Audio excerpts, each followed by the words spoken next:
In Panthers Film Room Episode 5, we're going to take a look at Ron Rivera's hybrid multiple front defense. One of the hottest topics of the Panthers offseason has been the news of the team possibly switching to a 3-4 defense. However, when you listen to Ron Rivera in his interviews, he says that he doesn't plan to switch the defense entirely to a 3-4 front.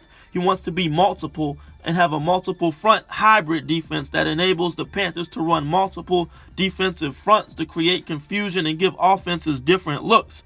Now, multiple front defenses are much more common in the NFL as the game has evolved. So what we're going to do today is go over what a multiple front defense is, how the Panthers have used it in the past, and what we could possibly see in this upcoming season. So let's get started. A multiple front scheme allows defenses to go interchangeably between 30 and 40 fronts. Now, when I say 30 front, I'm referring to, your odd fronts that you typically see in the 3-3-5 and 3-4 schemes, whereas in a 40 front, I'm referring to your 4-down linemen or even fronts that you typically see in a 4-3 and a 4-2-5.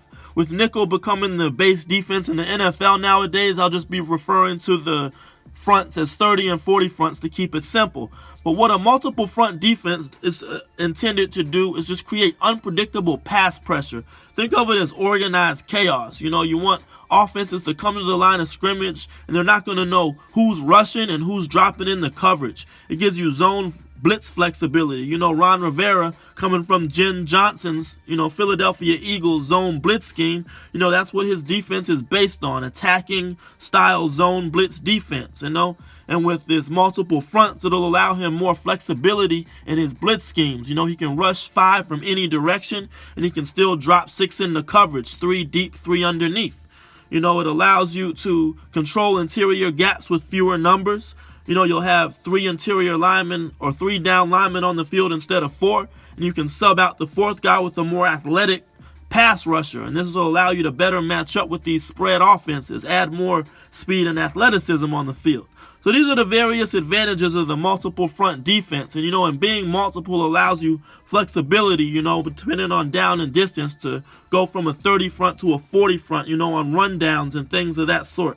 So what we're going to do is we're going to look at how the Panthers have incorporated this multiple front system into their pass schemes, and we'll look at what to expect in this upcoming year. Are they going to use it more, and what kind of personnel will they need in order to do so?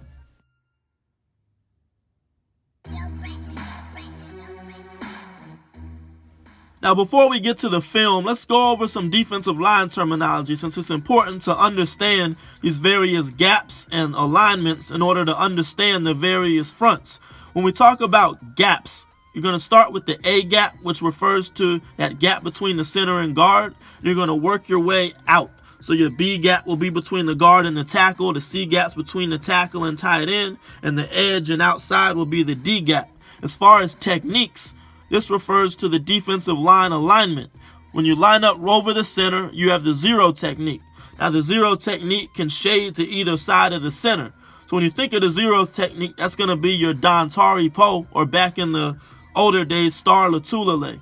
And with the defensive line alignments, same thing. You're going to work your way out. The 1 technique is just on the inside of the guard. The 2 technique lines up directly over the guard. The 3 technique, your Kawan short's going to be just outside of the guard. You just keep going outside till you get to the wide 9 alignment. So just keep this in mind as we're going through the video, the defensive line gap and alignment definitions. Against the Philadelphia Eagles, the Panthers used this 5-0-5 front. What I mean by that is Kawan short's going to be lined up as your zero technique, while Julius Peppers and Mario Addison will be just outside the tackle as 5 techniques. Here, the Panthers are going to crowd the line of scrimmage to throw off the Eagles' pass protection scheme. What they're going to do is drop Shaq and Luke in the coverage, while Thomas Davis and Captain Mutterland will provide pressure off the edge. Watch how this creates confusion among the Eagles' pass protection scheme. They end up double-teaming Julius Peppers on accident, and that allows Thomas Davis to come off the edge untouched and get in for the sack.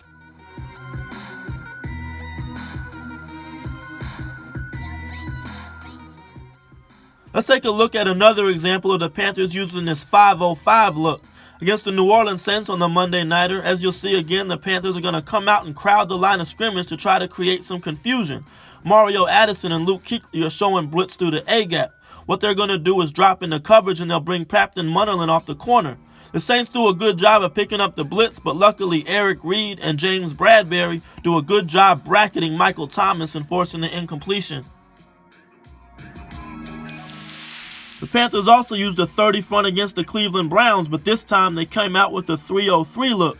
All that means is that instead of the defensive ends playing the 5 technique outside of the tackles, they'll be at the 3 technique in between, just outside of the guard shoulder. Dontari Poe is still in his same 0 technique over above the center. In this case, the Panthers will have Shaq Thompson and Brian Cox as your outside edge rushers. So again, you're creating confusion as you don't know which guy is going to rush and which guy may drop into coverage. As you'll see here, they get Baker Mayfield to hesitate a little bit, revert to his check down option, or be able to create another negative play as they force the incompletion.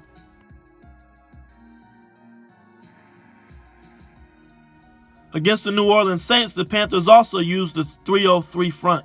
As you can see here, the defensive ends are lined up at the 3 technique position, and by being inside more, it better defends against inside runs. In this case, the Saints will motion their tight end across, so David Mayo will call Rashawn Golden to come down and help fill the A-gap.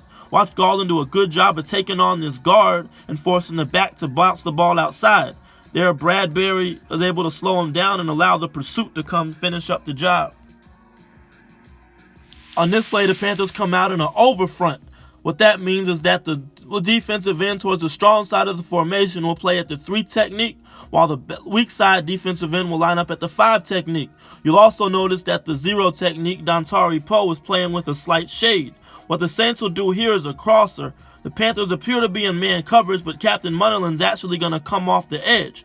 Watch again as the Panthers will be able to create confusion as both offensive linemen pick up Mario Addison. Looks like they expected Munnerlyn to drop into coverage, but nonetheless, the Panthers are able to get in and get another negative play. Let's look at another example of the Panthers using an over front. In this case, they have Julius Peppers as the 0 technique, so what you're trying to do here is create favorable pass rush matchups on the interior. Marquise Haynes is coming off the edge. Watch as he gets a good speed rush, forcing Teddy Bridgewater to step up, and Julius Peppers is in there for the sack. The Panthers also utilized the wide 9 alignment. Here, Mario Addison's lined up at the 9 technique outside of the tight end. Once again, you're more unpredictable again. You don't know if Eric Reed or Mario Addison or Carter or which one of them's coming or dropping into coverage. In this case, they're going to run a stunt with Eric Reed blitzing through the A-gap. This creates a lot of pressure and forces the quarterback to throw the ball away.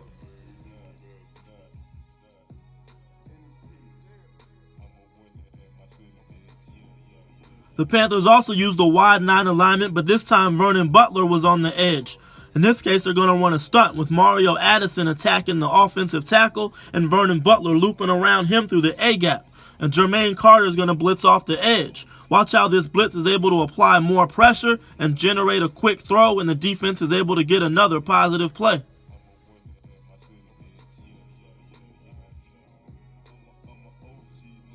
Now let's look at some wrinkles that Ron Rivera was able to throw into his base nickel defense. In this case, the Panthers are going to show an A-gap blitz with Luke Kuechly with Captain Munnerlyn coming off the edge. Thomas Davis and Brian Cox will drop into coverage. Watch how the blitz scheme confuses the Saints' protection again as Julius Peppers comes in untouched. The Saints are able to get a completion, but you see the pick right there caused the flag, so there ended up being no play.